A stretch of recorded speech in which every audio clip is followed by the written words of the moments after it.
नमस्कार, आप देख रहे हो हॉर्नबिल टीवी भारत। उत्तराखंड में तृतीय पंचायत चुनाव की मतगणना जारी है। राज्य के सभी 12 जिलों के विकास खंडों में सुबह से ही मतगणना का काम शुरू हो चुका है और हरिद्वार को छोड़कर शेष जिलों में मतदान शांतिपूर्ण ढंग से 2 चरणों में संपन्न हुआ है। पहले चरण का मतदान 24 जुलाई और दूसरे चरण का मतदान 28 जुलाई को हुआ था।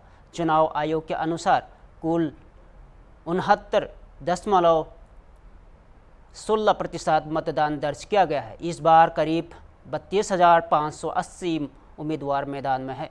मुख्यमंत्री पुष्कर सिंह धामी ने भी पहले चरण के दिन अपनी मां वैष्णो देवी के साथ खतीमा में मतदान किया और राज्यवासियों से लोकतंत्र को मजबूत बनाने की अपील की।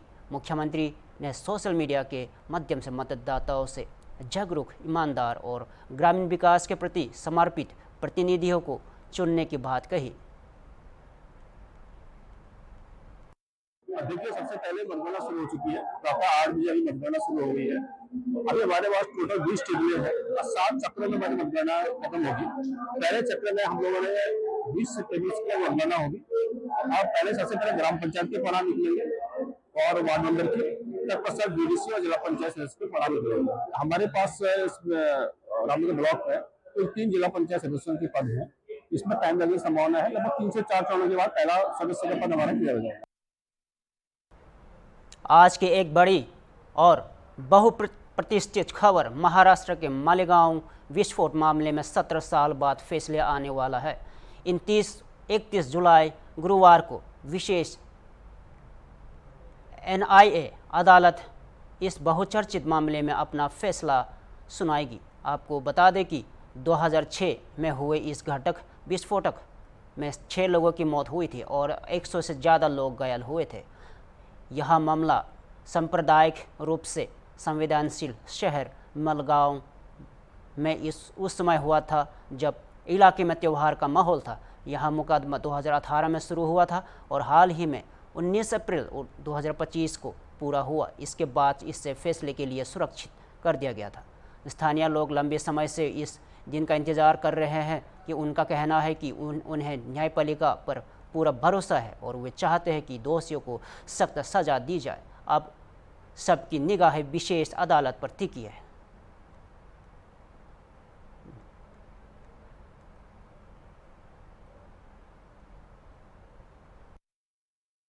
इतना लंबा फासला, हम उसमें हमारे मुस्लिम मारे गए, उसमें हमारे मुस्लिम गिरफ्तार हुए और आज तो हम एक उम्मीद पे हम लोग बंधे हुए हैं कि यार फैसला हमारे हक में आना चाहिए। जो मुजरिम है वो उसको गिरफ्तार होना चाहिए, उसको सज़ा मिलना चाहिए। क्या लगता है जस्टिस हो पाएगा? होना तो चाहिए। अदालत पे हमको पूरा भरोसा है। अदालत पे तो निज़ाम चल रहा है हिंदुस्तान का। घाट में जो बम ब्लास्ट हुआ जिसमें बेकसूरों की जान गई, बच्चे बूढ़े सभी जख्मी हुए और जिसकी वजह से तमाम लोगों को ये सहूबतें झेलनी पड़ी, तो हम चाहते हैं कि हुकूमत जो है वो कोर्ट अपना फैसला जो है वो बेगुनाहों के हक में दे ताकि उनको इंसाफ मिल सके। गुनाहगार को पूरी सज़ा मिलनी चाहिए, जो भी हो गुनाहगार। हम चाहते हैं कि सरकार बेगुनाहों का जो खून बहा है उसका उनको मुआवजा मिले और बेहतरीन तरीके से सरकार उनकी मदद करे। फैसला जो होने वाला है ये ठीक अपनी जगह, मगर फैसला अगर जो लोगों की जान गई है इसके हक में होता है तो ये बहुत अच्छी बात है। अगर किसी के दबाव में होता है तो फिर वो गलत है। गुनहगार अगर आज़ाद हो गए तो उसका कोई मायने नहीं होता। इतने साल लम्हा के लोगों को आस में रख के कोई मतलब नहीं आता। फैसला जो है गवर्नमेंट या अदालत जो वो फैसले करे कि जो मामला जिनकी जान गई है, जो अपने बच्चे को खोए हैं, उनके हक में फैसला होता है तो बहुत अच्छी बात। क्या लगता है आपको जस्टिस होगा? जस्टिस अगर ईमानदारी से फैसला करेंगे तो होना ही होना है। और अगर किसी के दबाव प्रेशर में आ गया फैसला कहीं और हो गया तो उसको हम कुछ नहीं कर सकते। सरकार उनकी, कानून उनका, सब उनका, हम कौन? हम तो कल भी मारे गए थे, आज भी मारे जाएंगे, यही माहौल रहेगा ना। तो ये चीज़ नहीं होना चाहिए। अदालत पे अगर हम भरोसा करके चल रहे तो उसका मतलब ये नहीं। अदालत आवाम के साथ, आवाम के सपोर्ट में बात करेंगे। आवाम अगर ये चाहती है कि हम अदालत पे भरोसा करें, आगे भी अदालत के ऊपर ही भरोसा रहेगा हमारा कि ये सरकार फैसला करेंगे, अदालत फैसला करेंगे तो ठीक है। मगर गुनहगार छूट गए तो कोई मायने नहीं आता ना फिर। मध्य प्रदेश के गुना जिले में भारी बारिश ने तबाही मचा दी है। अब तक के लोगों की मौत हो चुकी है, जबकि 150 से अधिक लोगों का सुरक्षित बचा लिया गया है। गुना के पुलिस अधीक्षक अंकित सोनी ने जानकारी दी है कि पुलिस और प्रशासन की ओर से एक संयुक्त नियंत्रण कक्ष ज्वाइंट कंट्रोल रूम स्थापित किया गया है। बचाव कार्य जारी है और टीमें लगातार प्रभावित क्षेत्रों में काम कर रही है। चलिए सुनते हैं क्या कह रही है गुना पुलिस अधीक्षक अंकित सोनी। सुनिए।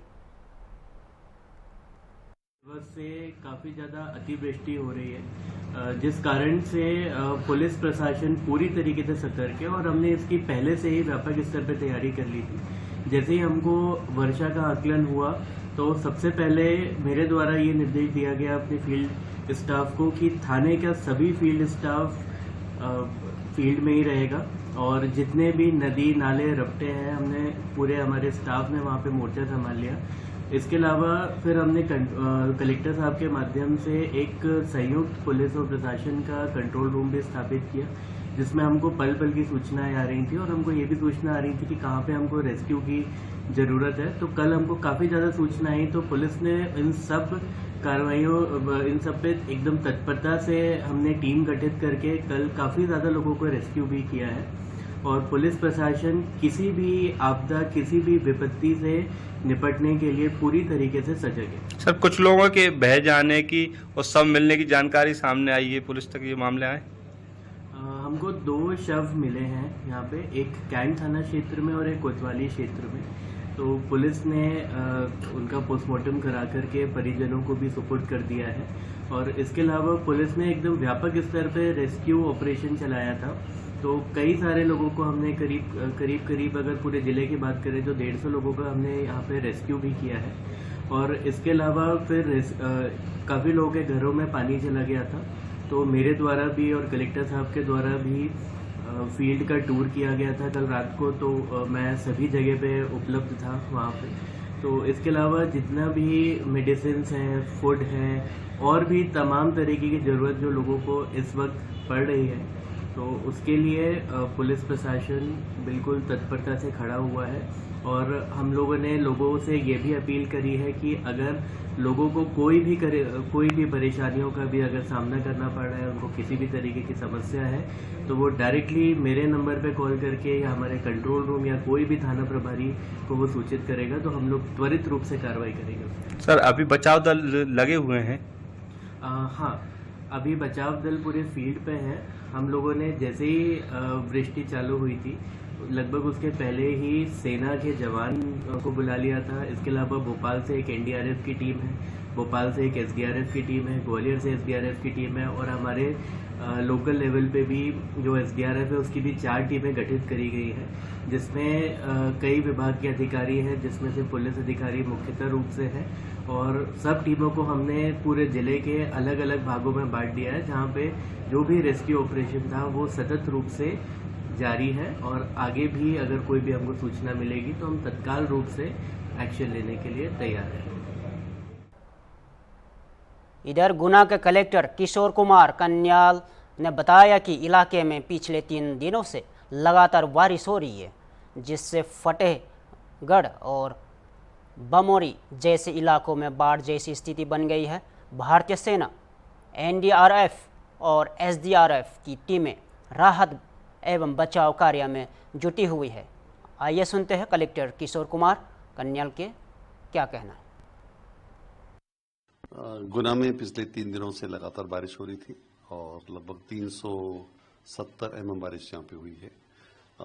कल के एक दिन में ही लगभग 181 mm बारिश हुई थी। इनफैक्ट हमारे गुना जिले का जो वार्षिक औसत हमारी जो रिक्वायरमेंट होती है वर्षा की, वो पूरी हो चुकी है। 106% बारिश हो चुकी है। एक अचानक बहुत ज़्यादा बारिश होने के चक्कर में हमारे कई क्षेत्रों में बाढ़ जैसी स्थिति बनी थी, विशेष रूप से फतेहगढ़ और बामोरी क्षेत्र में। और कल की हैवी बारिश में हमारे जो गुना प्रॉपर शहर है उसमें भी काफ़ी कॉलोनीज में पानी भर गया था। हम लोगों ने 4 रेस्क्यू टीम हमने गुना शहर के लगाई थी और हमारे बामोरी और फतेहगढ़ में अलग से टीम बनाई थी। प्रिकॉशनरी मैंने कल ही आर्मी को बुला लिया था, कल ही इन्फॉर्म कर दिया गया था, तो रात तक वो भी आ गए थे और रात तक हमारे पास एनडीआरएस और एसडीआरएस की टीमें भी काफ़ी थी। तो इसलिए सिचुएशन में सभी लोगों ने बहुत महत्वपूर्ण भूमिका निभाई और कंट्रोल में कर लिया गया है। कल भी हम लोगों ने लोगों को राहत के तौर पर फूड पैकेट बंटवाए थे। आज सवेरे से भी हम लोग लगभग 12 से 14 हज़ार पैकेट बंटवा चुके हैं, ब्रेकफास्ट के टाइम पर, लंच के टाइम पर, डिनर के टाइम पर, और साथ ही दवाइयाँ भी दी हैं, पानी की बॉटल्स भी दी हैं। उद्देश्य ये है कि इस क्राइसिस के समय में सब लोग सामूहिक रूप से काम करें, और मुझे बहुत खुशी है कि जिला प्रशासन के साथ कंधा से कंधा हमारे समाज की, गुना समाज के लोगों ने भी किया। विभिन्न संस्थाएं आगे आई, लोग आगे आए, उन्होंने भी हमारे साथ सपोर्ट किया। मीडिया ने भी बहुत करेक्ट रिपोर्टिंग की, जहाँ जहाँ पे इश्यूज होते थे हमें बताते रहते थे, और हमारी टीम भी उसको रिस्पॉन्स देती थी। मुझे लगता है कि वर्तमान में सिचुएशन टोटली अंडर कंट्रोल है, और चूँकि मॉर्निंग से फिर बारिश नहीं हुई है, तो अभी जितने भी हमारे डैम्स हैं, अर्दन डैम्स हैं, वहाँ पे सिचुएशन अंडर कंट्रोल है। मोटे तौर पर अभी तक मुझे 2 कैजुअलिटी की जानकारी प्राप्त हुई है। एक बॉडी मिसिंग थी, 2 लोगों की बॉडी मिल चुकी थी, और कुछ जगह पे जो हमारे पशुधन है उनका भी लॉस हुआ है, उसकी अभी गिनती प्रॉपर हुई नहीं है, काफ़ी पशु बह भी गए हैं ऐसा बताया गया है, लेकिन अदरवाइज सिचुएशन कंट्रोल हुई है। कुछ एक जगह पे कच्चे मकान गिरे हैं जो मिट्टी के बने थे, 1-2 जगह पे पक्के मकान भी गिरे हैं। बारिश चूँकि बहुत ज़्यादा थी तो इस कारण से सब घटनाएं घटी, और काफ़ी जगह पे मेरे साथ हमारे एसपी, हमारी टीम लगातार उस क्षेत्र में घूम रही है, लोगों से मिल रही है, उनकी सिचुएशन दिख रही है। कल से हम लोग सर्वे काम भी प्रारंभ कर देंगे ताकि जिसको जो हानि हुई है उसके हिसाब से उसका मुआवजा मिल जाए। मुख्यमंत्री जी ने संज्ञान लिया?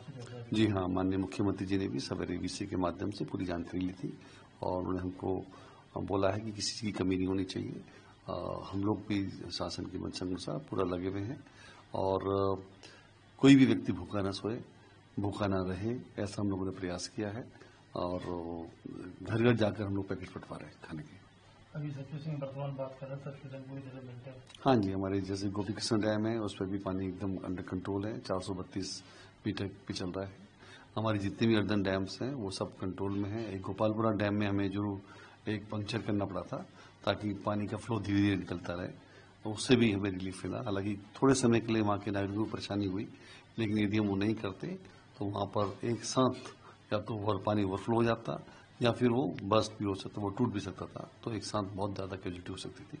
तो वो डिसीजन अच्छा रहा, और बाकी जगह जहाँ जहाँ भी पानी की भराई हुई होगी थी अब सब निकल चुका है। कपड़ा डैम में जो क्षतिग्रस्त हुआ था, जिसकी दीवार टूटी थी, हाँ, उस जगह पे लगभग 40 फीट विड्थ और उसकी 3 फीट डेप्थ वाला पोर्शन डैमेज हो गया था, जिसके चक्कर में पानी ओवरफ्लो हुआ था। वहाँ पे आसपास के लगभग 4 गांव थे जो अफेक्टेड हुए थे। 2 गांव में तो 5-5 ही परिवार थे, बाकी जगह में लगभग 150 लोग अफेक्टेड हुए थे। हमने सभी को रेस्क्यू किया था। उसमें काफ़ी लोग तो ऐसे भी थे जो शिफ्ट होना नहीं चाहते थे, वो कहते थे कि नहीं साहब हमारे यहाँ तो पानी नहीं आएगा, तो भी हमने जो जहाँ तक पॉसिबल हुआ था लगभग 150 लोगों को शिफ्ट किया था। आर्मी का भी कैंप हमने वहाँ पे रखा हुआ है। वर्तमान में सिचुएशन कंट्रोल्स में है। केवल एक सोडा विलेज है हमारे यहाँ पे, जो जिसके वहाँ पहुँचने के लिए हमें राजस्थान होकर जाना पड़ता है। वहाँ पे लगभग 80 लोग हैं। हालांकि वहाँ पे पर्वती का जब पानी ऊपर उठता है तभी वहाँ पे क्राइसिस होता है, बट हम लोग प्रिकॉशनरी सोच रहे हैं कि कल ही उनको वहाँ से हटा दिए, ताकि भविष्य में यदि पानी बढ़े तो कम से कम वो तकलीफ। उड़ीसा में 12 खुलासा। OTET 2025 प्रश्न पत्र लीक मामले को क्राइम ब्रांच ने सुलझा लिया है। माध्यमिक शिक्षा बोर्ड उड़ीसा द्वारा आयोजित इस परीक्षा में पेपर लीक की घटना ने राज्य भर में शिक्षा व्यवस्था को लेकर सवाल खड़े कर दिए थे। आज पुलिस महानिदेशक DG विनेश मिश्रा ने एक प्रेस कॉन्फ्रेंस में बताया कि इस मामले में 6 लोगों को गिरफ्तार किया गया है। पुलिस ने आरोपियों के पास से मोबाइल फ़ोन, इलेक्ट्रॉनिक डिवाइसेस और लीक हुआ प्रश्न पत्र भी जब्त कर लिया गया। पुलिस के मुताबिक प्रारंभिक जांच में यह बात सामने आई है कि पेपर लीक से जुड़े लेन देन डिजिटल पेमेंट प्लेटफॉर्म्स के जरिए किए गए। अब इस पूरे नेटवर्क की फाइनेंशियल ट्रेल की जांच की जा रही है। उड़ीसा पुलिस ने यह भी संकेत दिया है कि इस मामले में और गिरफ्तारी संभव है और जल्द ही पूरे गिरोह का पर्दाफाश किया जाएगा। On 19th July, the President of Board of Secondary Education noticed that the exam which was scheduled to be held for OTET on 20th, the question paper has been leaked. So exam was postponed, and the administrative establishment officer Bulbul Behra on 20th filed an FIR with the crime branch regarding question of leakage of question, which is CIDCBPS case number 6. On this, we registered a case under the leadership of our DIG Sri Gangadhar. A team was formed and it has started investigation throughout the Odisha. And during the investigation, we found that the entire investigation that this leakage is involved throughout pan Odisha basis. And we found that the main leader is one data entry operator who is working in Board of Secondary Examination office, who has somehow found the access to the laptop in which the question paper was kept. And from there he took it and then circulated it to the different persons. Two of the persons who are basically leaders of the Association of Ex-Cadre Officers, Vijay Kumar Vissa and Sanatan Bishoi. Then there is another fellow, Ramji Gupta, who is a broker. Then two more persons, one Ajay Sahu from Ganjam and Jayant Kumar Raut, Balasore, who has circulated in those areas. So all these 6 persons have been arrested. Money trail relating to transaction of money between these persons and Jiten Maharana has been clearly established. Around 2,40,000 has come to the account of Jiten Maharana. Then we have seized several digital devices from the possession of these people, and because they have deleted many of the data that is being sent to the FSL for retrieval, and after this we expect that further lead would be available. So was police remand, and further investigation will continue with a view to find out more culprits. Thank you.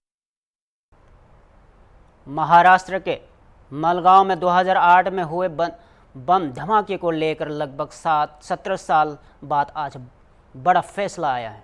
Mumbai की एक विशेष NEA अदालत ने इस case में नामजद सभी 7 आरोपियों को बरी कर दिया है। इन आरोपियों में प्रमुख नाम है पूर्व बसपा सांसद प्रज्ञा सिंह ठाकुर, लेफ्टिनेंट कर्नल प्रसाद श्रीकांत पुरोहित, मेजर सेवानिवृत्त रमेश उपाध्याय, अजय रहीकर, समीर कुलकर्णी, सुधाकर चतुर्वेदी और सुधाकर धर द्विवेदी। इन सभी पर IPC और UPA के तहत आपराधिक साजिश, हत्या और आतंकी गतिविधियों जैसे गंभीर आरोप लगाए गए थे। विशेष न्यायाधीश AK लाहौती ने कहा, आतंकवाद का कोई धर्म नहीं होता, क्योंकि कोई भी धर्म हिंसा की वकालत नहीं कर सकता। न्यायाधीश ने आगे कहा कि अभियोजन पक्ष आरोपियों के खिलाफ ठोस और विश्वसनीय सबूत पेश करने में विफल रहा और उचित संदेश से पूरे अपराध साबित नहीं कर पाया। उन्होंने यह भी कहा कि अभियोजन पक्ष विस्फोट तो साबित कर पाया, लेकिन यह साबित नहीं कर सका कि बम मास्टर साइकिल में लगाया गया था। यह साजिश रचना और बैठकों का कोई ठोस प्रमाण अदालत में पेश नहीं किया गया। इस फैसले पर देश भर में अलग अलग प्रतिक्रियाएं सामने आ रही है। कई लोग इसे न्याय की जीत बता रहे हैं, तो कई इसे न्याय प्रतिक्रिया पर सवाल के रूप में देख रहे हैं। था जिसका नाम है Sudhakar Chaturvedi. Sir mobile spot पे मिले थे, RDX स्पॉट में मिले थे, गाड़ी वहाँ पे थी। क्या कोर्ट ने इस बारे में क्या कोर्ट ने सीधा कहा है कि जो मोबाइल या गाड़ी है जिनकी मालिकाना जिसकी मालिक है, ऐसा कोई भी प्रूफ प्रोसिक्यूशन ने नहीं लगा पाया कि किन से रिलेटेड था बोल के। सर NIA इसमें फेल हुआ है। यस, NIA फेल हुआ है बोलने से ज्यादा ATS ने इसका इन्वेस्टिगेशन किया था। NIA ने तो बाद में इन्वेस्टिगेशन हाथ में लिया था। UAPA का एक्ट बताया गया कोर्ट की तरफ से कि सैंक्शंस पूरी तरह से बराबर नहीं, लीगल नहीं है। फोन टैपिंग के बारे में ऐसा कहा गया है कि उसके लिए सैंक्शंस लगते हैं, जो सरकार के सैंक्शंस लेने चाहिए थे। फोन बिना सैंक्शंस के फोन टैप किए गए थे, तो जो कि लीगली वैलिड नहीं है। सर अभी इसमें डिटेल्स में जानकारी चाहिए कि ये जो आरोप लगे थे, दहशतवाद का आरोप लगा था NCP और कांग्रेस की सरकार, उस बारे में एनसीपी कांग्रेस की सरकार थी, उन्हें सिर्फ अपना पॉलिटिकल गेन करना था, उस हिसाब से इन्होंने आरोप लगाया था। बट आगे पुरावा सब 17 साल हो चुके हैं, कोर्ट में सभी पुरावे आ चुके हैं, 325 के करीब विटनेस हो चुके हैं और सब होने के बाद अब क्लियर हो चुका है कि इनके आगे इसमें कोई विटनेस नहीं है, एविडेंस नहीं है, अदर देन ये पॉलिटिकल दूसरा कोई चीज नहीं है। 17 साल लगे। जीतना तो हम जब थे तो तब तो जूनियर बोल के आए थे, आज हो गए 15-17 साल, हमको भी हो गए। अच्छा लगता है, बड़ी लंबी लड़ाई चली, जीत हुई, अच्छा लगता है। धन्यवाद सबका। फिलहाल के लिए इतना ही। ताज़ा खबरों के लिए बने रहिए हॉर्नबिल टीवी भारत के साथ।